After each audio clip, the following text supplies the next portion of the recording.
1920 इस विषय पर जो चर्चा सत्र आयोजन किया है। इस चर्चा सत्र कार्यक्रम के जो अध्यक्ष जी है, जिनका नाम शुद्धोधन बडौने जी महाराष्ट्र से है। संचालनकर्ता आप माननीय अशोक कुमार जी भोपाल मध्य प्रदेश से जी है। वक्तागण डॉक्टर जगदीश चंद्र सितारा जी, ये तेलंगाना से है। और प्रोफेसर राजू दहाट बामसेप मुंबई। और हमारे जो महाराष्ट्र के जो वरिष्ठ साथी है शेषराव घांगड़े जी। और आज के वेबिनार में जितने साथी उपस्थित है सभी को, और इस प्रकार का बार बार आप चर्चा का आयोजन करते हैं ऐसे सारे आयोजकों को, साथियों को मेरा सप्रेम जय भीम। आज का जो विषय है बहुत ही महत्वपूर्ण विषय हमारे लिए है, कारण आज का जो विषय रखा हुआ है, इस विषय के कारण ही डॉक्टर बाबा साहब आम्बेडकर पूरे भारतवर्ष में जो शोषण करने वाले जो लोग हैं उनसे बचने का रास्ता हमारे बताने के लिए जो सबसे बड़े नेता बन के जो उभरे हैं वही हमारे डॉक्टर बाबा साहब आम्बेडकर। इसी परिषद की वजह से पूरे देश भर में उनका नाम हुआ है और इस परिषद का उद्देश्य भी वही था। सबसे पहले इस विषय पर बात करने से पहले हम कुछ बातें थोड़ा स्पष्ट करना चाहते हैं। राजर्षि शाहू महाराज जो कोल्हापुर संस्थान से थे, वो पहले ही बहुत ज्यादा महात्मा फुले जी और उनका जो कार्य है उनसे बड़े प्रभावित थे। और उनके प्रभाव के कारण फुले जी के बाद में उन्होंने जो बहुजन आंदोलन है वो शाहू जी ने ही चलाया है। क्योंकि जो बोलने वाले लोग होते हैं और जो करने वाले लोग होते हैं, ऐसी जो कैटेगरी जो दो प्रकार के समाज सुधारक लोगों की होती है, शाहू जी महाराज करने वाले सुधारक में वो गिने जाते हैं। शाहू जी महाराज जी ने जो बाबा साहब को जो साथ दिया है या तो जो मार्गदर्शन उस समय में किया है, वो मार्गदर्शन सिर्फ भाषण के माध्यम से नहीं किया बल्कि उन्होंने अपने कार्यों के माध्यम से किया है। वैसे तो शाहू जी महाराज अपना कार्य करते समय उन्होंने महात्मा फुले जी जो कार्य करते थे वही कार्य वो आगे बढ़ाते रहे। पर इस कार्य में जब बाबा साहब के बारे में जब शाहू जी महाराज को पहली बार 1917 को ये बात पता चली कि ऐसा एक कोई युवा है जो पूरे भारत में एक विद्वान गिना जाता है, परदेश से जिन्होंने कई सारी डिग्रियां हासिल कर ली है, और सिर्फ डिग्रियां हासिल नहीं की बल्कि एक वंचितों का एक आंदोलन भी वो चला रहे हैं। जब शाहू जी महाराज को यह बात पता चल जाती है उनके साथियों के द्वारा, तो शाहू जी महाराज एक संस्थान है कोल्हापुर, एक छोटा सा संस्थान है, पर फिर भी वो राजा थे। इसके बावजूद भी उन्होंने अपना अहंकार या तो ऐसी सारी चीजों को बाजू में रखा और एक शोषित वर्ग को कोई नेतृत्व करने वाला युवा इस देश में अभी तैयार हुआ है, इस बात का उन्हें बहुत आनंद हो जाता है। और वो सीधा सीधा बाबा साहब से मिलने के लिए वो अपनी इच्छा अपने जो आंदोलन के साथी है उनके पास में अपनी इच्छा को व्यक्त करते हैं। क्योंकि तब तक शाहू जी महाराज जो है महात्मा फुले जी का जो सत्य शोधक आंदोलन है वो चला रहे थे, उनके साथी भी उनके साथ में कार्य करते हैं। पर उनकी भेंट जो है, बाबा साहब से भेंट जो है 1919 में मुंबई में हुई। उस समय बाबा साहब मुंबई में बीडीडी चाल जो वरली में आज भी है वहां वो रहते थे, वहां वो सीधा पहुंचे हैं।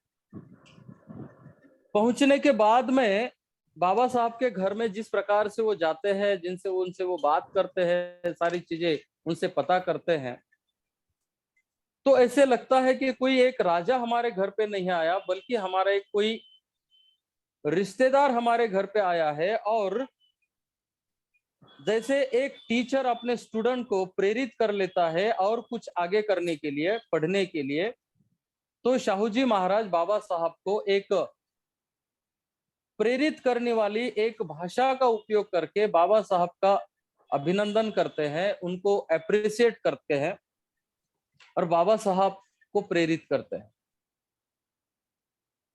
और इतना ही नहीं तो बाबा साहब को एक बड़ा नेता बनाना ये उनके दिमाग में पहले रहता ही है, और इसीलिए बाबा साहब को वो अपने संस्थान में वो बुलाते हैं और उनको कहते हैं कि आप एक बार कोल्हापुर में आइए। जब बाबा साहब एक अस्पृश्य का बेटा, जो अभी तक इतनी सारी कई बार उन्होंने अपमान सहा है, ऐसे बाबा साहब को जब वो कोल्हापुर संस्थान में बुलाते हैं तो किसी राजा का जिस प्रकार से स्वागत होना चाहिए, उसी प्रकार से डॉक्टर बाबा साहेब आम्बेडकर का शाहू जी महाराज एक राजा होने के बावजूद भी एक वंचित समाज के एक युवा का सत्कार करते हैं। पूरा बैंड बाजा लगाते हैं, पूरी नगरी को सजाते हैं, सारी व्यवस्था करते हैं। और कोल्हापुर ये जो संस्थान है, ये पहलवानों का शहर उस समय में भी होता था। तो बाबा साहब का उन्होंने बहुत सारा सत्कार करने के लिए, उनको एक प्रेरणा मिलने के लिए, उनका आत्मविश्वास बढ़ाने के लिए शाहू जी महाराज बाबा साहब की बहुत ही अच्छा संस्कार, क्या नाम है, सत्कार करते हैं ताकि उनका मनोबल बढ़े। और सत्कार करते समय उन्होंने कोल्हापुर में जो, जैसे हम लोग टोपी लगाते हैं उस प्रकार से एक फेटा करके लगाते, जैसे महात्मा फुले जी पहनते हैं, और वो श्रेष्ठता का प्रतीक है। बाबा साहब को एक उच्च प्रति के कपड़े से बना हुआ एक फेटा बाबा साहब को पहनाते हैं और बाबा साहब को अपने भाषण में बताते हैं कि ये हमारा नेता होना चाहिए। मतलब ये कि बाबा साहब के प्रति शाहू महाराज के दिल में एक ऐसी जगह थी कि वो चाहते थे कि बाबा साहब बड़े आगे बढ़े और वंचित समाज, जो शोषित समाज है, उनके नेता बने। और इसीलिए उन्होंने बाबा साहब का मनोबल बढ़ाने के लिए शुरुआत से ही उनके साथ में उन्होंने थोड़ी पहचान दी और उनको हर प्रकार से वो मदद करने के लिए तैयार हुए। अब जब कोल्हापुर संस्थान में जब बाबा साहब का सत्कार हुआ, बहुत सारी चर्चा हुई और शाहू महाराज को लगा कि ये युवा डॉक्टर भीमराव अंबेडकर बहुत ही विद्वान है, साथ में ईमानदार है और ये अपने समाज का नेतृत्व कर सकते हैं। फिर ऐसी अवस्था में बाबा साहब को एक पहचान मिलनी चाहिए। इस उद्देश्य से कुछ समय बाद में अपने साथियों से कहकर के कहा कि अभी भीमराव अंबेडकर को एक नेता के रूप में अगर हमें प्रस्थापित करना है तो हमें उनकी एक पहचान बनानी होगी। और फिर पहचान हम कैसे बनाएंगे? तो एक बड़ा कार्यक्रम, बड़ी परिषद के माध्यम से हम ये करेंगे। तो जब ये सोच रहे थे कि इतनी बड़ी बड़ी परिषद हमें लेनी है, बाबा साहब को एक बड़ा नेता बनाना है, तो अगर ऐसा करना है तो ये हम कहाँ कर सकते हैं? हमारे पास कौन कौन सी ऐसी जगह है और इसको हम ज्यादा से ज्यादा पब्लिसिटी कैसे दे सकते हैं? तो शाहू महाराज देखते हैं कि कोल्हापुर संस्थान में जो जो भी बाकी भी कुछ और भी छोटे छोटे जो जहागिरी हुआ उस समय में हुआ करती थी, बाकी जहागिरी में जो ब्राह्मणों का बहुत ज्यादा वर्चस्व हुआ करता था। और महाराष्ट्र में कोल्हापुर ही ऐसा एक संस्थान था, वहां के राजा ब्राह्मणेतर थे, मतलब मराठा समाज से वो आते थे। और बाकी जितने भी संस्थान हैं वहां पे ज्यादातर ब्राह्मणों का ही वहां पे वर्चस्व था। और इसीलिए बाबा साहब को उनको स्थापित करने के लिए उन्होंने ऐसी जगह ढूंढी जिनका नाम मानगांव है। मानगांव में एक कागल जहागिरी है और उसमें उस जगह पर जो बाबा साहब के जो समाज से लोग थे, जाति के जो लोग थे, वो काफी पढ़े लिखे थे उस समय में। क्योंकि शाहू जी महाराज ने वहां पर भी कुछ रात में जो स्कूलें वहां पे उन्होंने खोली थी, बहुत सारा अस्पृश्यों के लिए वहां पे काम किया था। और लगभग इस गांव में, मानगांव में लगभग 150 जो फैमिली आसपास, और मानगांव में लगभग 100 फैमिली, सोमवंशी कहा जाता है जाति का नाम है। यहाँ पे महार जाति में भी जो उपजातियां है उसमें सोमवंशी करके है। तो वहां की जो फैमिलीज है वो काफी पढ़ी लिखी है। जब मानगांव परिषद हुई थी उस समय में लगभग मानगांव में अस्पृश्यों से भी लगभग 6 टीचर वहां पे थे। लगभग 150 फैमिली में एजुकेशन था और सत्य शोधक समाज का आंदोलन वहां पे काफी चल रहा था। और खास करके जो मानगांव जहागिरी जिनके पास थी, कागल जहागिरी जो थी, वहां के जो पाटिल, उस समय में पाटिल हुआ करते थे जो जहागिरी संभालते थे, उनका नाम अप्पा साहेब पाटिल था। वे भी सत्यशोधक आंदोलन में शाहू जी महाराज के साथ में थे या तो बाकी कार्यकर्ताओं के साथ में वो काम करते थे। यानी कि महात्मा फुले जी ने जो काम किया है उसका असर इस एरिया में था। क्योंकि यहाँ पे जो नया हम कार्यक्रम करने जा रहे हैं, इतनी बड़ी बड़ी परिषद हम करने जा रहे हैं, तो इस इतने बड़े परिषद का आयोजन करने के लिए हमें हर प्रकार की मदद होनी चाहिए। हमें अच्छे साथी होने चाहिए, पैसे भी होने चाहिए। और यहाँ जो ब्राह्मण समाज है वो हमारे लोगों को हमेशा भ्रम जाल में फंसाता रहता है, तो उनके प्रश्नों के जवाब देने वाले भी लोग यहाँ पे थे। और इसीलिए शाहू जी महाराज ने जो है मानगांव ये जगह चुनी। जब ये बात तय हुई कि हमें 21 और 22 मार्च 1920 को ये कार्यक्रम वहां पे रखना है, तो शाहू जी महाराज ने एक खास ध्यान रखा उस परिषद का। क्योंकि ये मानगांव जो है कोल्हापुर के बाजू में है और कोल्हापुर संस्थान में आता है, तो शाहू जी महाराज ये चाहते थे कि ये जो परिषद हो रही है वो परिषद लोगों में ये संदेश नहीं जाना चाहिए कि सारे परिषद का आयोजन मैंने किया है और इस पर सारा मेरा प्रभाव है। क्योंकि उस समय में वो चाहते थे कि ये सारी परिषद जो है, जो अस्पृश्य लोग जो है, वो अनटचेबल्स जो है, वंचित लोग है, वो खुद अपने बल पर करे।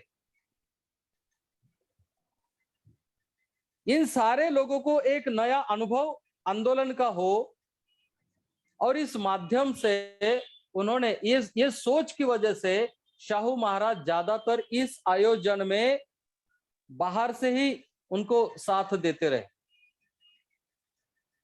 प्रत्यक्ष रूप में शाहू महाराज इस परिषद में शामिल नहीं हुए।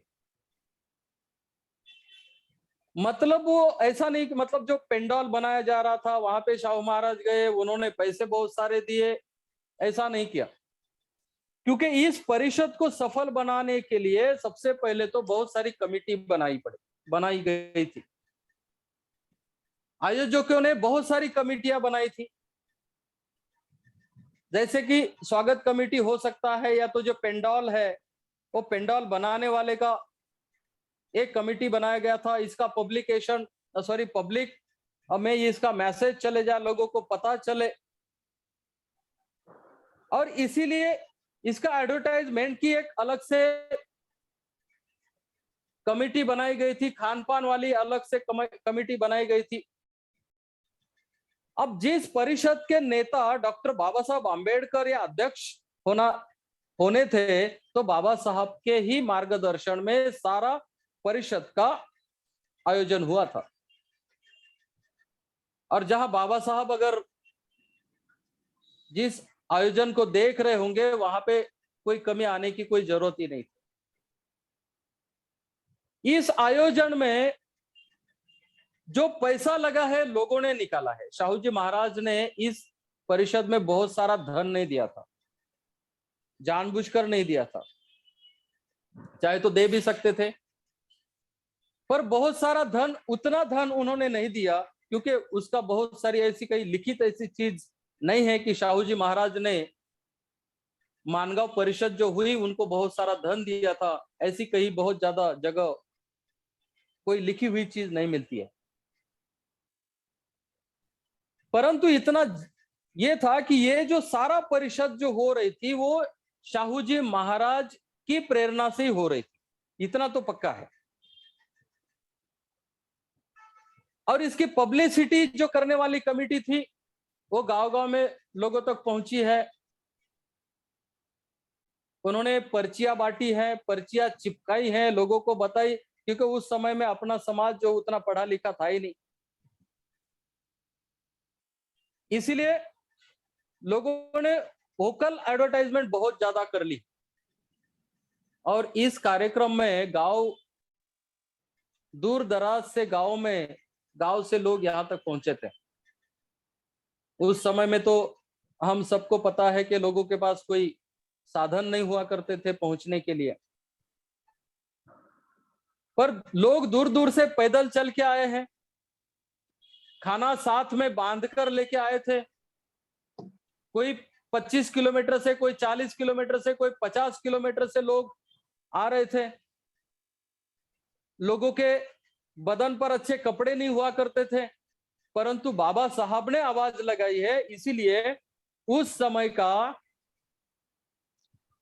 अनपढ़ समाज, जो पढ़ा लिखा समाज नहीं था, उन्होंने बाबा साहब ने आवाज दिया और वो हजारों की संख्या में वहां पे लोग पहुंचे। क्योंकि महाराष्ट्र से ही ज्यादातर आंदोलन, जो ब्राह्मणवादी आंदोलन है, महाराष्ट्र ही उसका केंद्र रहता है। और इसीलिए इस परिषद के बारे में और बाबा साहब के बारे में, शाहू महाराज के बारे में इतनी सारी भ्रांतियां वहां के ब्राह्मणवादियों ने फैलाई, फिर भी वहां पे लगभग 5,000 से भी ज्यादा लोग यहाँ पे मौजूद हुए थे।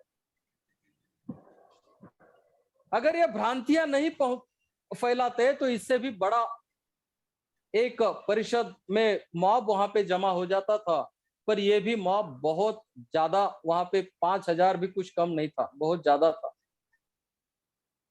और ये जो आयोजन हुआ, वहां पर भी बाबा साहब अंबेडकर कोल्हापुर से ट्रेन से भी बैठे, और जो नजदीक एक स्टेशन है उस स्टेशन तक वो पहुंचे, और स्टेशन पर मानगांव के जो अप्पा साहब पाटिल है उनके और साथी सारे हैं, वो उन्होंने बाबा साहब का बहुत बड़ा स्वागत किया, बैंड बाजा से स्वागत किया, तालीम समय का उन्होंने। ध्यान दीजिए हाँ जरा।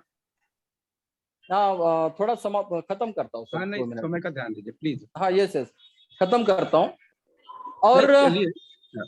हाँ, सिर्फ 2-3 मिनट ही लेता हूँ। और उसके बाद में जैसे ही वहां पे लोग पहुंचे, शाहू महाराज तो पहले दिन आए ही नहीं थे। 5 बजे लगभग परिषद चालू हो गई थी और शाहू महाराज पहले दिन नहीं आए थे। बाबा साहब ने, बाकी सारे साथियों ने भाषण किया, और 2 भाषण खास करके इस मानगांव परिषद में बहुत इनकी चर्चा रही। बाबा साहब ने अपने भाषण में लोगों को ये बताया कि ये खास करके जो मुद्दे की बात है वही बताई थी कि आपकी जो आज हालत है, जो आप गरीब हो, पीड़ित हो, आप सारे हक और अधिकार से आप जो दूर हो, वो इसीलिए कि बाकी जो लोग हैं, जो ब्राह्मणवादी लोग हैं, जो दुष्ट लोग हैं, उनकी वजह से आप हो, आपकी वजह से आप नहीं हो। अगर आप कुछ अच्छा काम कर लेते हो, जो बाबा साहब बता रहे थे, अगर वो करते हैं तो आपकी हालत सुधर सकती है। यानी कि जैसे शाहू महाराज जी ने बाबा साहब को प्रेरित किया नेता बनने के लिए, वैसे बाबा साहब अपने लोगों को बता रहे थे कि ये जो आपकी हालत है वो आपके कारण नहीं है, कुछ दुष्ट लोगों के कारण ही आपकी हालत है। और इस परिषद में बहुत सारे क्या नाम है, उन्होंने निष्कर्ष निकाले और भाषण में लोगों को प्रेरित किया। बाबा साहब ने जो चीजें हमको बताई है वो आज भी चीजें लागू पड़ती है, आज भी लागू पड़ती है, क्योंकि फिर से हम उसी दशा में पीछे हम लोग जा रहे हैं। दूसरे दिन शाहू महाराज जी का भाषण था, उस भाषण में शाहू महाराज जी ने सिर्फ इतना ही बताया, जो मुख्य मुद्दा था मैं उतना ही बताऊंगा क्योंकि बाकी भी साथी है। सिर्फ इतना ही बताया कि आपका जो नेता है वो वंचित वर्ग से होना चाहिए, क्योंकि आपका नेता अगर कोई ब्राह्मण है या तो मराठा है या तो कोई भी जो खुद को आपसे जो बड़ा मानता हो, अगर वो आपका नेता है तो वो आपका भला नहीं कर सकता। उन्होंने कुछ उदाहरण देने के लिए कुछ बातें बताई थी कि भाई जो बकरियां हैं, बकरियों का नेता अगर वुल्फ हो तो खुद ही बकरियों को खा जाएगा, और इसलिए आप गरीब है तो आपका नेता भी आप में से ही होना चाहिए। ये भी बात शाहू महाराज ने उस समय में बताई थी, और आज भी वो लोग हमारे लोग समझ नहीं पा रहे। आज भी हमारे लोग जो है दूसरे को ही अपना नेता मानते हैं। और इस परिषद के बाद में बाबा साहब को एक वंचितों का नेता के रूप में उनको मान्यता मिली, और वहां पे जो लोग काम कर रहे थे, वो वहां के जो अस्पृश्य जाति के कुछ और भी लोग काम कर रहे थे ब्राह्मणवादियों के साथ में, उनकी नेतागिरी वहां पे खत्म हो गई है, और बाबा साहब एक दलितों के, वंचितों के नेता वहां पे स्थापित हुए। इस परिषद की अध्यक्षता बाबा साहब ने की, परंतु उसके तुरंत बाद 2-3 महीने के बाद में मार्च अप्रैल मई के 31 और जून के 1 तारीख को फिर एक नई परिषद रखी, और वहां पे डॉक्टर बाबा साहब आम्बेडकर ने शाहू जी महाराज को अध्यक्षता दी, जो परिषद हुई थी नागपुर में। और इस प्रकार से इस आंदोलन से डॉक्टर बाबा साहब आम्बेडकर का आंदोलन चालू हुआ, और पूरे भारतवर्ष में इसकी चर्चा होती रही। सही आंदोलन डॉक्टर बाबा साहब आम्बेडकर ने यहीं पर शुरू किया। उसके बाद में बहुत सारे आंदोलन, महाड़ में 2 आंदोलन हुए। बाबा साहब के 3 ही आंदोलन सबसे बड़े रहे हैं। और महाड़ जो मानगांव परिषद है, इससे ही बाबा साहब को खास पहचान मिली है और वो हमारे नेता है। आज पूरे विश्व भर में बाबा साहब को मानते हैं। मैं बहुत ज्यादा नहीं कहूंगा, इतना कह के ही मैं यहाँ पे रुकता हूँ। सभी साथियों को एक बार फिर से जय भीम। बहुत सारी चीजें मैं यहाँ पे बता नहीं सकता, या तो फिर बहुत सारे साथी है, बहुत सारी चीजें छूट चुकी है। सभी आप लोगों ने सुना, उसके लिए मैं आपका धन्यवाद देता हूँ, आयोजकों का धन्यवाद देता हूँ। जय भीम। बहुत बहुत आभार अमोरे जी। अशोक जी, थोड़ा विस्तार से बुलाने के पहले समय बता दीजिए उनको। हाँ हाँ हाँ ठीक ठीक है। हाँ। आपने विस्तार में बता दिया है। जी जी अगले वक्ता को मैं बुलाऊंगा तो मैं चाहूंगा कि वो संक्षिप्त में बताएं। हमारे पास 1 घंटा ही रहता है समय। जी। अगले वक्ता जो हमारे छूट गए थे, जुड़े नहीं थे, अगर जुड़ गए हों, हमारे राजू दहाड़ जी जुड़े हैं क्या? अगर जुड़े हैं तो वो अपनी बात रखें। बाम से वो सामाजिक कार्यकर्ता हैं, मुंबई से हैं। राजू दहाड़ जी, मुझे उनका नाम नहीं दिख रहा, अगर वो जुड़े होते हैं। नहीं दिख रहा है, वो नहीं आए हो गए। अगर आए हैं तो आप अपना हैंड रेस कर दें, जिससे कि हम पहचान लें आपको। और नाम नहीं दिख रहा संचालक जी कहीं पर भी। ठीक ठीक सर। अगले वक्त हमारे डॉक्टर जगदीश चंद्र सितारा जी हैं जी। अगर वो हैं तो उनका माइक अनम्यूट कर दीजिए। डॉक्टर जगदीश चंद्र सितारा जी। जय भीम, नमो बुद्धाय। जी जय भीम, नमो बुद्धाय। जय भीम। जय सर रखिए, अपनी बात रखिए सर। सभी बौद्ध उपासकों को मेरा जय भीम, नमो बुद्धाय। जय भीम, नमो बुद्धाय। आज के संचालनकर्ता अशोक कुमार जी एंड अध्यक्षता शुद्धोधन धनवड़े जी और सभी श्रोता और वक्ताओं को मेरा फिर से नमो बुद्धाय, जय भीम। नमो बुद्धाय। मैं अपनी बात शुरू कर रहा हूँ कि मानगांव जो परिषद हुई थी वो एक अभूतपूर्व परिषद थी, जिसमें बहिष्कृत समाज के बारे में बाबा साहब ने अपने विचार व्यक्त किए थे। उन विचारों को ही मैं थोड़ा सा आपको समाहित करूंगा। वो कहते हैं कि भारत सामाजिक असमानता का गढ़ है। हिंदू समाज के बारे में उन्होंने कहा कि एक ऐसा गुंबद है जो तो कई मंजिल, परंतु उसमें न कोई सीढ़ी है और न कोई द्वार। जिस मंजिल पर कोई पैदा हुआ है उसी में वह मर जाएगा। यानी वो कहते हैं कि हिंदू समाज के 3 भाग हैं। एक है ब्राह्मण, दूसरा भाग है गैर ब्राह्मण और तीसरा अछूत। उन लोगों के लिए यह कितनी लज्जा की बात है कि वे यह तो कहते हैं कि परमात्मा पशुओं और अन्य जीव जंतुओं में निवास करता है, परंतु अपने ही तुल्य मनुष्यों को वे अछूत समझते हैं। अंबेडकर जी, बाबा साहब आगे कहते हैं कि ब्राह्मणों का काम विद्या पढ़ाना या अनपढ़ता दूर करना नहीं, अपितु उसका उद्देश्य तो है धन दौलत एकत्रित करना तथा एकाधिपत्य कायम करना है। उनके विचार में गैर ब्राह्मणों का पिछड़ापन शिक्षा और राजकीय शक्ति कम होने के कारण है। दलित जातियों को शताब्दियों की दास्ता, निर्धनता और जड़ता से बचाने के लिए उन्होंने कहा कि परिश्रम करने को आवश्यकता है।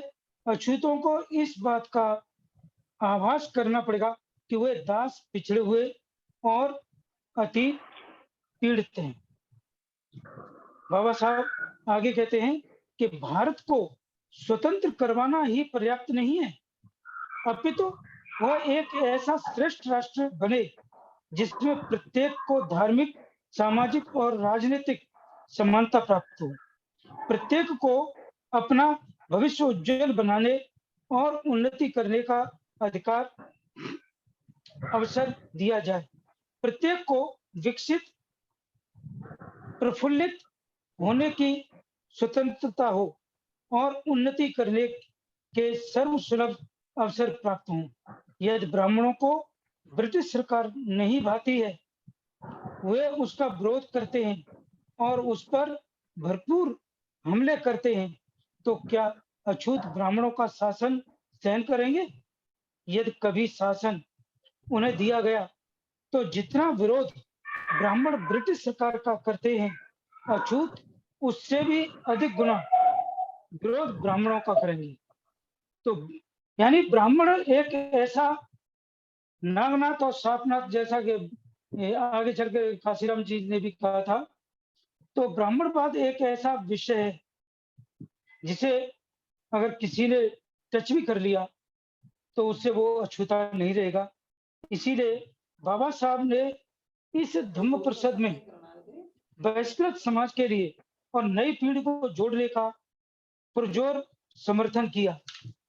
इस धम्म परिषद में, जो कि 21 मार्च 1920 को कोल्हापुर के मानगांव में हुई थी, उसमें साहू जी महाराज उपस्थित नहीं हुए, बल्कि शायद स्पॉन्सर करने में भी उनका सहयोग था।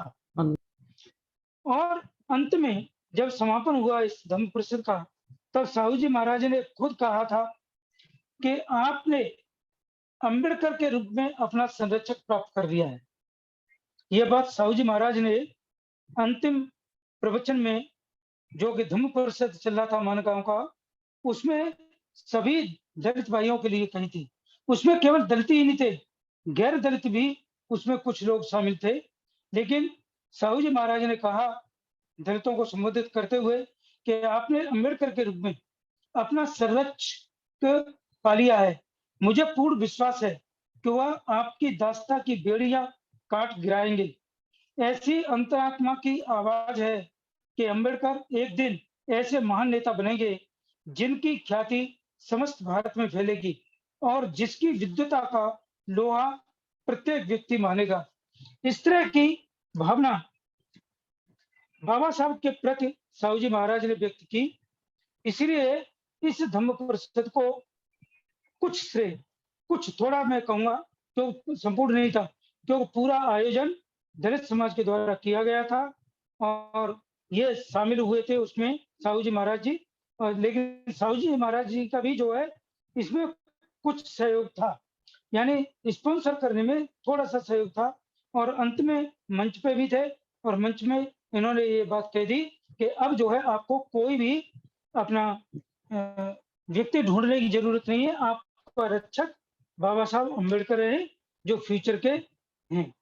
तो यही बातें के साथ में जो है अपना प्रवचन यही समाप्त करता हूँ।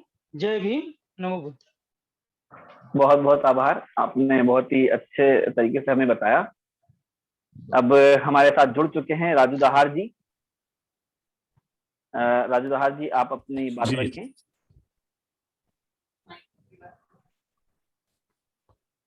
सभी साथियों को जय भीम। जय भीम। क्षमा चाहता हूँ थोड़ा लेट जुड़ने के लिए। आज मानगांव परिषद के उपलक्ष्य में ये चर्चा सत्र का आयोजन किया गया है। आज के सभा के अध्यक्ष, संचालक, सभी वक्तागण और सुनने वाले सभी भाई और बहनों, सभी को मेरा जय भीम।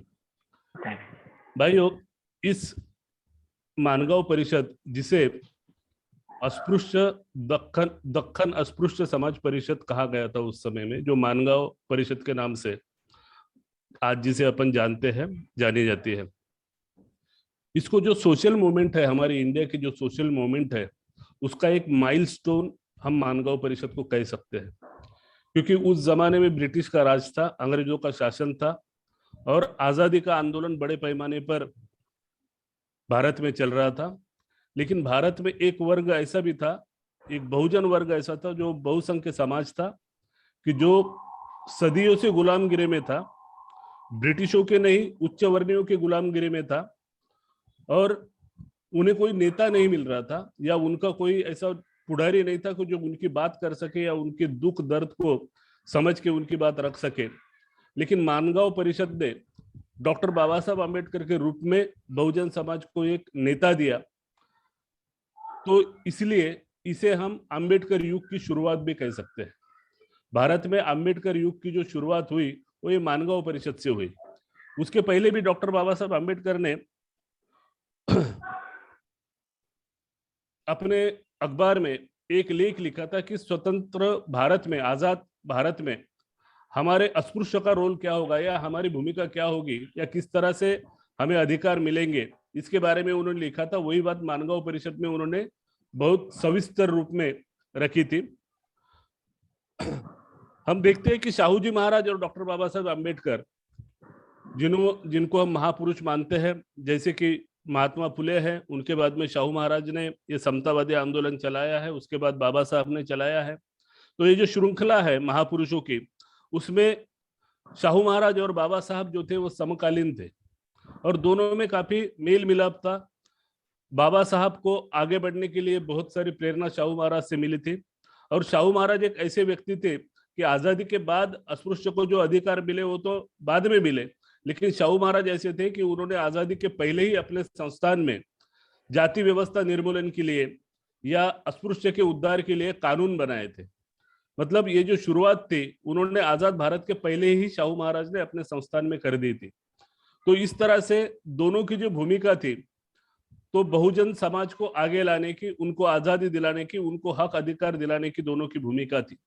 तो ये जो मानगांव परिषद है 21 और 22 मार्च को ये आयोजित की गई थी, जिसमें डॉक्टर बाबा साहब को इस परिषद में जब वो पहुंचे तो जो कभी प्रथा नहीं हुआ करती थी हमारे देश में कि एक अस्पृश्य को बैंड बाजा के साथ उसका स्वागत किया जाता है, उसे परिषद के लिए लेकर जाया जाता है। इस तरह का स्वागत पहली बार हुआ था और वो इसलिए हुआ था कि बाबा साहब ने उस परिषद के लिए बहुत सारी तैयारियां की थी, बहुत सारी कमेटियां बनाई थी, गांव-गांव कर जाकर लोगों को जागरूक किया था, लोगों से चंदा भी इकट्ठा किया गया था। हम ये नहीं बोलेंगे कि शाहू महाराज ने वहां उसके लिए कितनी मदद की, कितना क्या किया, उसके बारे में सोचने की या जानने की हमें कोई ज्यादा जरूरत नहीं है, ऐसा मुझे लगता है, क्योंकि दोनों का बहुत बड़ा योगदान ये परिषद में था। शाहू महाराज का इतना सपोर्ट इसको मिला था मानगांव परिषद को कि उन्होंने बाबा साहब को बहुजन समाज का नेता इसी परिषद में घोषित किया था। तो इसलिए जब ये परिषद वहां पर हुई, बहुत सारे जगह जगह से जितने भी नजदीक के जिले थे, गांव थे, सूबे थे, वहां से लोग जिस साधन से, जो साधन मिलते उस साधन से वहां तक पहुंचे थे। जिसके पास साधन नहीं था या साधन उपलब्ध नहीं हुआ, वो लोग पैदल चल के वहां पे पहुंचे थे और लगभग उस जमाने में 5000 लोगों का जमाव वहां पर इकट्ठा हुआ था बाबा साहब को सुनने के लिए। और बाबा साहब जो कि उच्च विद्या विभूषित थे, परदेश से पढ़ के आए थे, विदेश से पढ़ के आए थे, बहुत सारी डिग्रियां थी। तो शाहू महाराज ने उस परिषद में कहा था कि क्यों ना इनको पंडित कहा जाए, लेकिन बोले हमारे देश में पंडित ये किसी एक वर्ग के लिए उपाधि है, हम दूसरे को नहीं कह सकते। वैसा देखा जाए तो बाबा साहब इतने विद्वान हैं कि उन्हें हम पंडित कह सकते हैं, लेकिन यहाँ की जाति व्यवस्था हमें इसकी अनुमति नहीं देती। और शाहू महाराज ने एक बहुत अच्छी बात वहां पर बताई।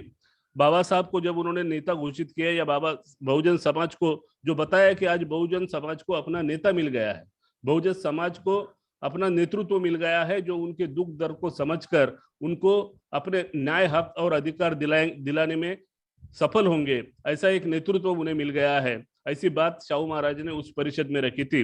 और साथ ही नेता कैसा चुनना चाहिए, इसकी एक सीख शाहू महाराज ने उस परिषद में दी। शाहू महाराज ने बताया कि पंछी जो होते हैं, पंछियों का नेता पंछी होता है।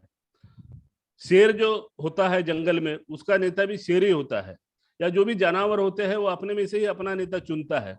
लेकिन भेड़ बकरी एक ऐसी जमात होती है कि जो अपना नेता कसाई को चुनते हैं और उसके पीछे पीछे चलते हैं और आखिर में वो उन्हें कत्ल खाने तक पहुंचा देता है। तो इस तरह से आज तक हमने भी हमारा नेता कैसा होना चाहिए, हमारा नेता हमारे में से ही होना चाहिए, या हमारा नेतृत्व ऐसा होना चाहिए कि जिसे हमारे सुख दुख की परवाह हो, हमारे समस्या की परवाह हो, ऐसे व्यक्ति को ही हमने नेता चुनना चाहिए जो हमें सही तरह से न्याय दिला सकता है। तो शाहू महाराज ने एक बाबा साहब के रूप में इस नेतृत्व को देखा था कि बहुजन समाज को ये नेतृत्व देंगे और आने वाले समय में भारत के उज्जवल भविष्य के लिए भी ये अपना योगदान देंगे। इस तरह की भविष्यवाणी शाहू जी महाराज ने उस परिषद में की थी। इस परिषद को अगर देखें तो उसके बाद में बाबा साहब ने बहुत सारे आंदोलन किए, लेकिन नेतृत्व जो स्थापित हुआ बाबा साहब का, ये परिषद में स्थापित हुआ, इसलिए ये बहुत ही महत्वपूर्ण घटना हमारे बहुजनों के जीवन में या बाबा साहब के ये भारत के इतिहास में बहुत महत्वपूर्ण घटना मानी जाती है। तो उसके बाद जो बाबा साहब के आंदोलन हुए, बाबा साहब ने समाज को नेतृत्व दिया। अभी मानगांव परिषद की दूसरी बात ऐसी है कि वो उसका नाम भले ही दक्खन अस्पृश्य समाज परिषद ऐसा था, लेकिन सिर्फ अस्पृश्य लोग या जो एकदम शूद्र लोग थे वही उसमें नहीं थे, जो अति शूद्र थे या जो बाकी बहुजन समाज के लोग, ओबीसी समाज के लोग, ये भी उस परिषद में शामिल हुए थे। इसके पीछे भी शाहू महाराज की प्रेरणा थी। तो इस तरह से सभी जो समाज है जो ठगा गया है, जिसको सदियों से दूर रखा गया हक का अधिकार से, उस समाज को इकट्ठा करने का काम ये मानगांव परिषद में किया गया था। लेकिन आज हम देखते हैं कि हमें बहुत सारे जाति के संगठन समाज में दिखते हैं। जैसे शाहू महाराज ने बताया था कि अपना नेता ऐसा होना चाहिए कि जो हमारे में से होना चाहिए, हमारे सुख दुख की उसे परवाह होना चाहिए, या हमारी जो समस्या है उसकी जान उसे होनी चाहिए। लेकिन आज हम देखते हैं कि थोड़े से लालच के लिए हमारे जो लोग हैं वो और किसी को नेता चुन लेते हैं और अपने बराबर अपने समाज के भी हित का बलि देते हैं। तो इस तरह से ये परिषद में से हमें इतना ही सीखना है। बाबा साहब ने जो इस परिषद में अपना भाषण किया था, तो उसमें उन्होंने ये बोला था कि भाई आने वाला जो भारत है या आजाद भारत की आजादी के लिए जो कोशिश चल रही है, या कल भारत आजाद होगा तो आजादी तो मिल जाएगी, लेकिन ये जो समाज है, जो सदियों से दबा कुचला समाज है, जिसको समाज में न्याय नहीं मिला है, उसका स्थान इस आजाद भारत में क्या होगा, इसके बारे में हमें सोचना चाहिए। इस तरह की भूमिका बाबा साहब ने उस परिषद में रखी और इस परिषद से बड़े बड़े जो विद्वान थे वो भी भारत में हिल गए थे, क्योंकि उन्हें ये पता चल गया था कि ये जो बहुजन समाज है अपने हक अधिकार के लिए अब जागरूक हो रहा है। बाबा साहब जैसा उनको नेता मिल गया है और बहुजनों के हक के बारे में सोचना एक उनकी मजबूरी हो गई थी। और उसके बाद में बहुत सारे आंदोलन चले। आजादी के आंदोलन में भी जैसे गांधी जी ने बाद में अस्पृश्यता का जो कार्यक्रम चलाया, तो ये सब इसी जागृति का नतीजा था। और इसलिए मानगांव परिषद जो है ये बहुत बड़ा माइलस्टोन है, ऐसा कहना चाहिए। तो बाबा साहब का नेतृत्व और उसके बाद जो आंदोलन चला, महाड़ का सत्याग्रह हो, कालाराम मंदिर का सत्याग्रह हो, इस तरह के सत्याग्रह आंदोलन बाबा साहब ने अपने जीवन में किए, सफल बनाए, उसमें से समाज को जागरूक किया और समाज को हक अधिकार दिलाने की कोशिश की। तो मानगांव परिषद के बारे में और ज्यादा न बोलते हुए मैं अपने विचार यहीं पे खत्म करता हूं। मुझे बोलने के लिए आपने जो यहाँ पे मौका दिया उसके लिए आप सभी के आभार मानता हूँ, धन्यवाद व्यक्त करता हूँ। जय भीम, जय भारत, नमो बुद्धाय। माननीय राजू दाहर जी, आपने बड़े ही सरलता से कई सारी बातें हमें बताई माड़ परिषद की, जो अभी तक हमें नहीं मालूम थी। इससे स्पष्ट हुआ कि बाबा साहब को कहाँ से स्टार्टिंग मिली थी और कैसे वो पूरे देश के बड़े नेता बन गए, और छत्रपति साहू जी महाराज ने किस प्रकार से अपनी दूरदृष्टि से या उनके पुराने कामों को देख के ये देखा कि यही एक महामानव है जो आगे चल के बहुत काम करेगा। अब मैं हमारे माननीय अध्यक्ष महोदय को बोलना चाहूंगा। माननीय सुधोधन बड़बनी जी, कृपया आप अपना अध्यक्ष उद्बोधन रखें।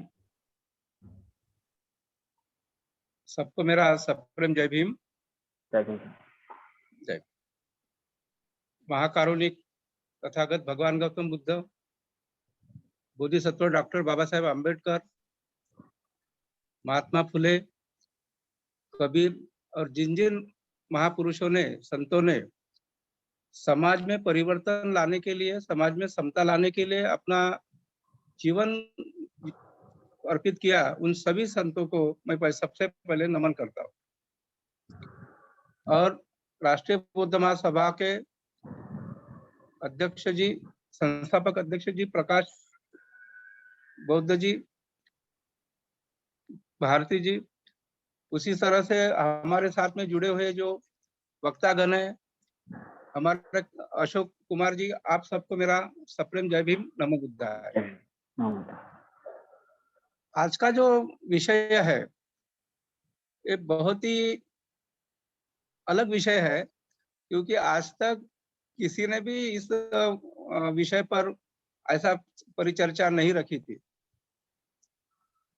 पर देखा जाए तो जिस जमाने में, जिस समय में महात्मा फुले जी का आंदोलन चल रहा था, पेरियर रामास्वामी जी का आंदोलन चल रहा था, संत रविदास, संत घासीराम जी, इन सभी संतों ने उस समय समाज में समानता कैसे लाया जाए, समानता के साथ में शोषित पीड़ित लोगों को, वर्ग को, जो दबे कुचले लोगों को जीवन जीने का जो अधिकार नहीं था, वो कैसा उनको जीवन मिलाना चाहिए, इसके लिए उनका सबका कार्य था। उसी तरह बाबा साहब को जब पढ़ के आए, अमेरिका से पढ़ के आए, और बाबा साहब को सयाजीराव गायकवाड़ जी ने भी बीए करने के लिए, एमए करने के लिए, पीएचडी करने के लिए पैसा दिया, स्कॉलरशिप दिया।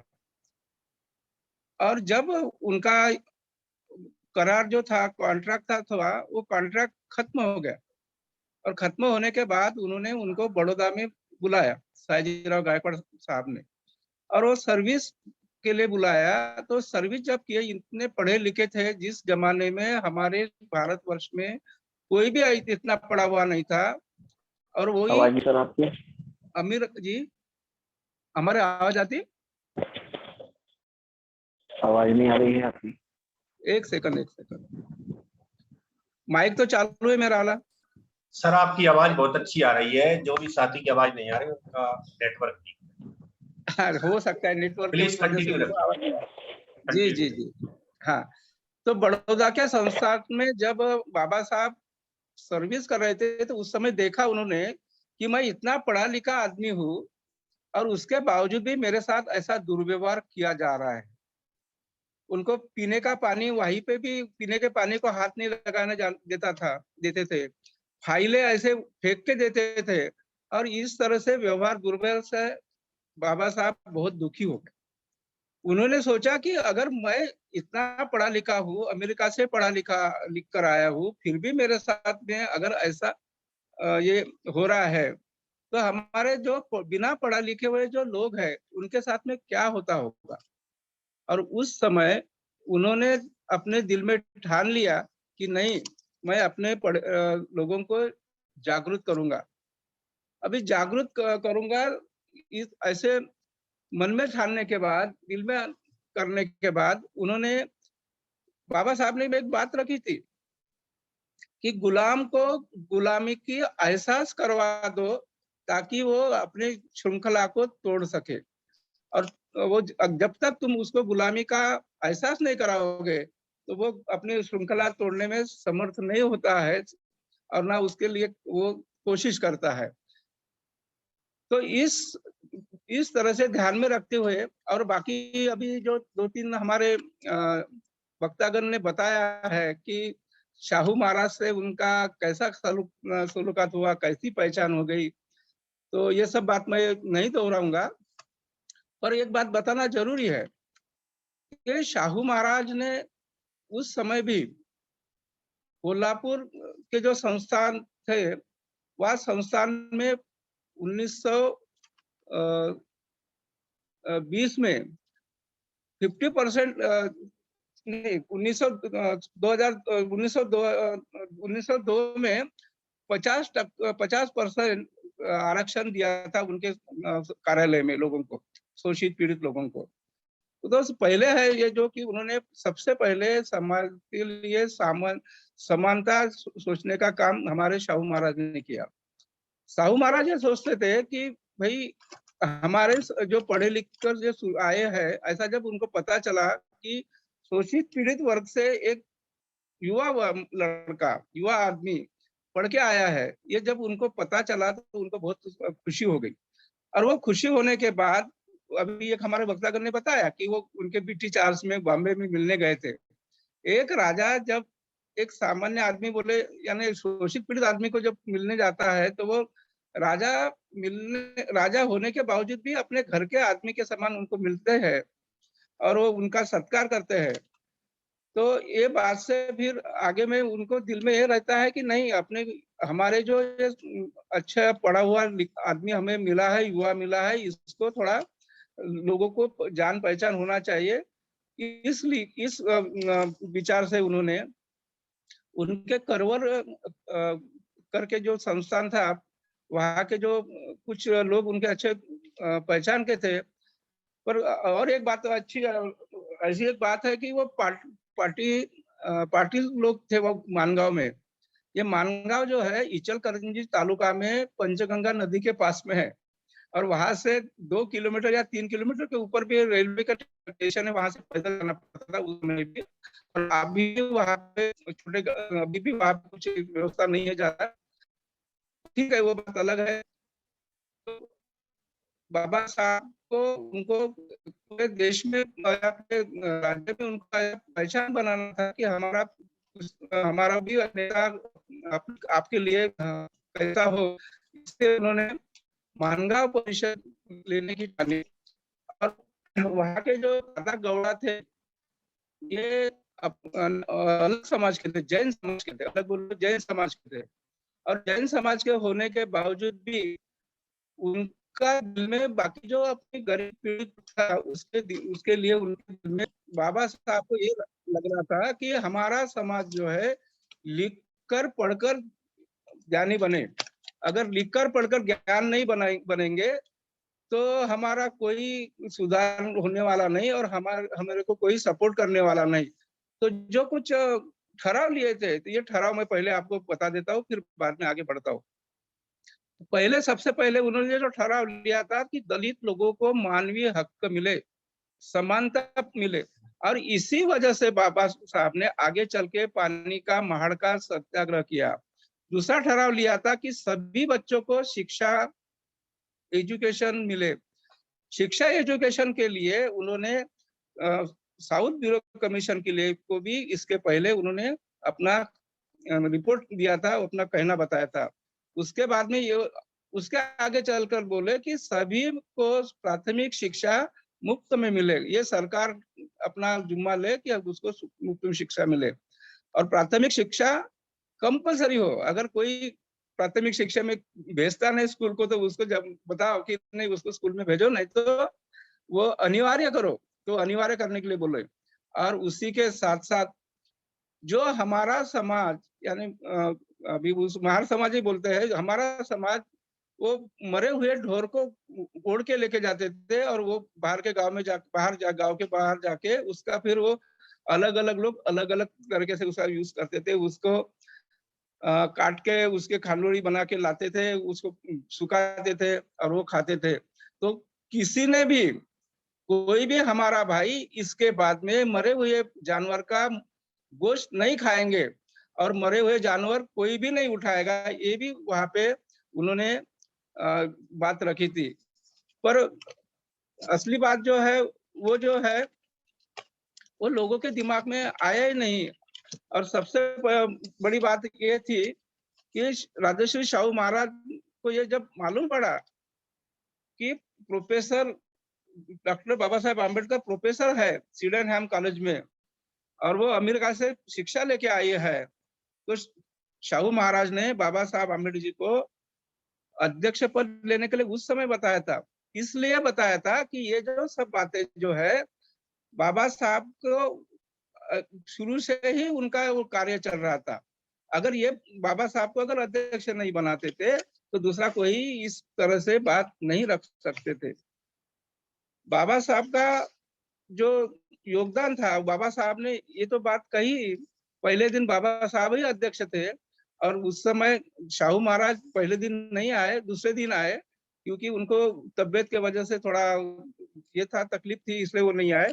पर भी जब जिस दिन बाबा साहब, सॉरी, वो शाहू महाराज आए दूसरे दिन, तो दूसरे दिन सबसे पहले बात उन्होंने जो रखा कि हमारे समाज में, पीड़ित शोषित समाज में ऐसा व्यक्ति मिलना मुश्किल है और मुझे इस बात का हर्ष है, इस बात का गर्व है कि तुम्हारे लिए तुम्हारा नेता आपको मिल गया है और ये नेता आपको आपका जो भी जुल्म है, हक है, सामाजिक जो आपको बुराइयां है, ये सामाजिक बुराइयां आने वाले दिनों में बाबा साहब या जो युवा नेता जो है तुम्हारा ये दूर करेगा।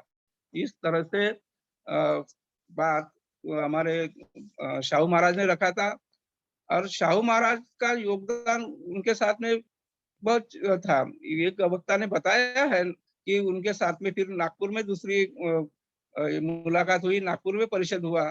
तो नागपुर के परिषद जो हुआ वो नागपुर का परिषद कस्तूरचंद पार्क में बाबा साहब ने रखा था और वहाँ के अध्यक्ष शाहू महाराज जी को किया था।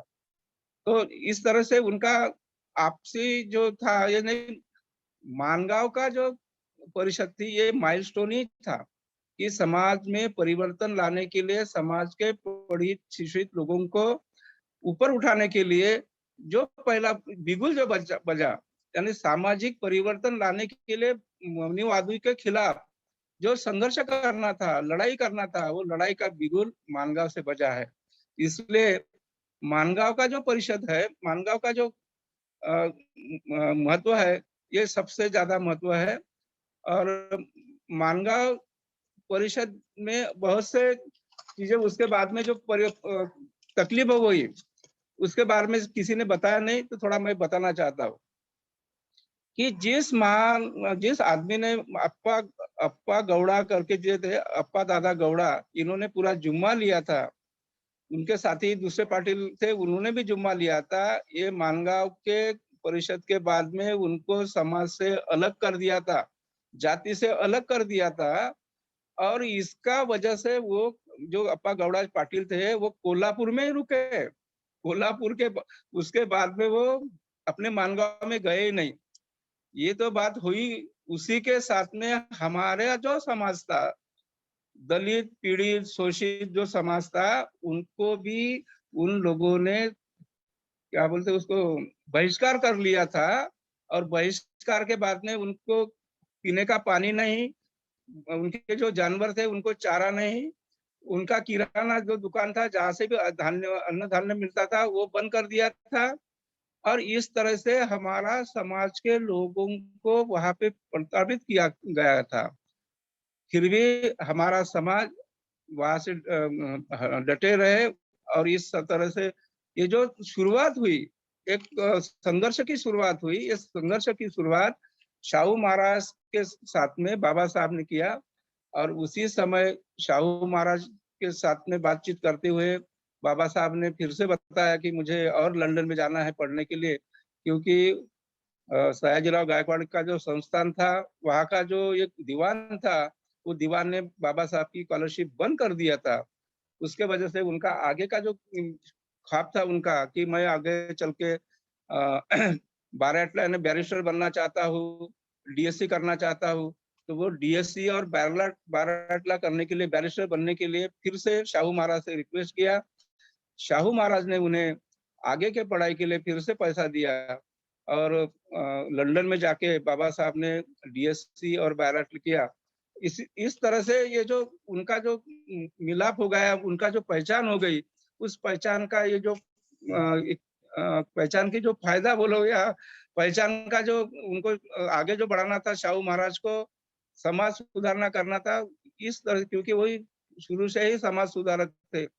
सबसे पहले तो मैंने बताया कि उन्होंने 50% आरक्षण दे दिया था। उन्होंने और एक बात किया था, उस समय में अंग्रेजों का शासन रहता था।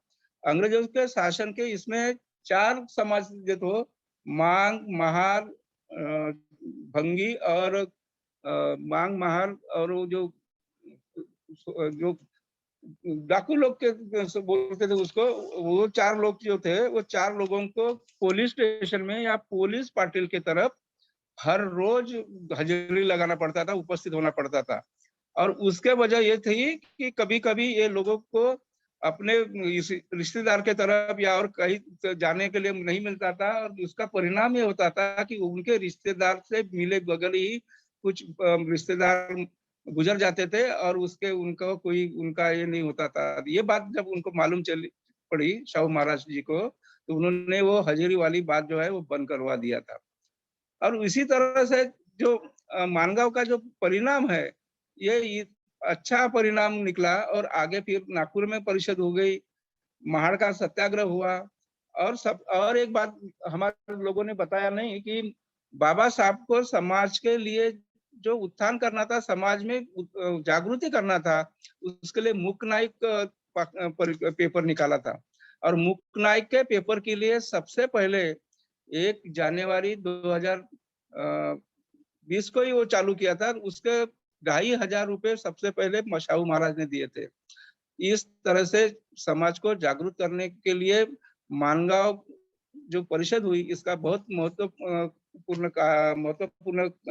परिणाम रहा। तो मैं समय थोड़ा ज्यादा हो रहा है, और बहुत से लोगों ने अच्छी बातें बताई है। सबसे अच्छा हमारे राहत सर ने भी बताया, हमारे जो दूसरे थे तेलंगाना के जी, उन्होंने भी सही बात रखी है। और जो भी वक्तागण है, उन्होंने अपने वक्तव्य में न्याय दिया है।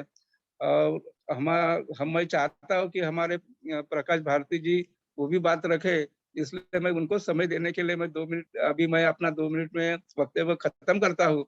आप लोगों ने मेरा जो वक्तव्य है आपने सुना, मुझे अध्यक्षता देकर मेरा सम्मान किया, इसलिए मैं आप सबका आभारी हूँ, और मैं यही रुकता हूँ। जय भीम, नमो बुद्धाय। बहुत बहुत आभार माननीय सुदर्शन जी, आपने बहुत ही पिछली जो बातें हैं जो आम लोगों को नहीं मालूम होती वो हमें बताई। और हमारे बीच में माननीय धर्म प्रकाश भारती साहब, संस्थापक RBM, पूर्व विधायक, अगर आप जुड़े हैं, वैसे आप अपनी बात रखें। जुड़े हैं जी जी, उनसे थोड़ा बात रखना है, उनको दे दीजिए। अध्यक्ष महोदय ने हमारे आपसे निवेदन किया है। सभी संत गुरुओं को नमन करते हुए बहुत बहुत धन्यवाद माननीय शुद्धोधन बनबड़े साहब का, जो साथी हमारे आज जिन्होंने अपनी बात रखी, उनका भी बहुत बहुत धन्यवाद। 2-3 दिन से मेरा गला बहुत खराब है, फीवर है, और समय भी हो गया है। मैं केवल 2 मिनट अपनी बात रखता हूँ, मुझे आदेश हुआ है अध्यक्ष जी का। तो राजऋषि छत्रपति शाहू जी महाराज का बहुत बड़ा योगदान। हम जिस विषय पर चर्चा कर रहे हैं, मानगांव परिषद, जो 1920 में हुई, 21-22 मार्च को, बहुत बड़ी वो परिषद थी, और उससे बहुत बड़ा भारत के अछूतों के लिए एक मैसेज उस वक्त गया था। लेकिन छत्रपति शाहू जी महाराज का जो हृदय है वो इतना विशाल था कि इस परिषद से 18 वर्ष पहले 26 जुलाई 1902 को 26 जुलाई 1902 को ही उन्होंने अपने राज्य में, अपने स्टेट में 50% रिजर्वेशन लागू करने की घोषणा करती थी, और उसका बड़ा फायदा समाज को हुआ। विडंबना आज ये है कि गुजरात में हमारे RSS की सरकारों ने गीता को पढ़ाने की शुरुआत कर दी। अभी गुजरात में शुरू की है, पूरे देश में शुरू करेंगे वो, लेकिन साहू जी महाराज को पढ़ाना चाहिए, फुले जी को पढ़ाना चाहिए, सबसे पहले संविधान को पढ़ाना चाहिए। तो ये सारी बातें हैं। आज हम संपूर्ण भारत बड़े संकट के दौर से गुजर रहा है। हमारे जो महापुरुष जिनके संघर्ष के कारण ये मूवमेंट आगे बढ़ी है, उस मूवमेंट को बिल्कुल खत्म करने के लिए चारों तरफ से घेराबंदी की जा रही है। इसलिए मैं अपने सभी साथियों से यही निवेदन करना चाहता हूँ कि समय बहुत कम है, समय बहुत कम है और हमें घरों से निकलना होगा।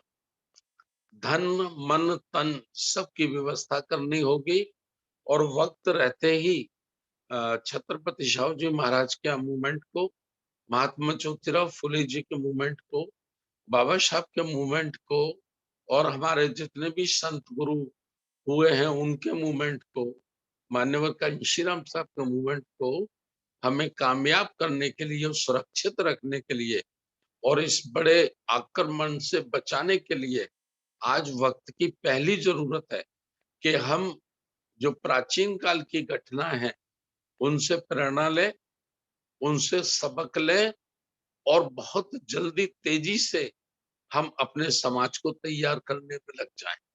समाज को तैयार करने में लग जाएं। आज ये वक्त की सबसे बड़ी जरूरत है और इस तैयारी की जो राष्ट्रीय बौद्ध महासभा की तैयारी है उसमें सांची में 2 दिन का जो प्रोग्राम है 30 अप्रैल और 1 मई का, तो मैं साथियों से कहना चाहता हूं कि जो सक्रियता उनमें दिखाई पड़नी चाहिए, जो तेजी उनमें दिखाई पड़नी चाहिए, जिसे जोश और उत्साह की जरूरत है, वो अभी मुझे ठीक से नजर नहीं आ रहा है।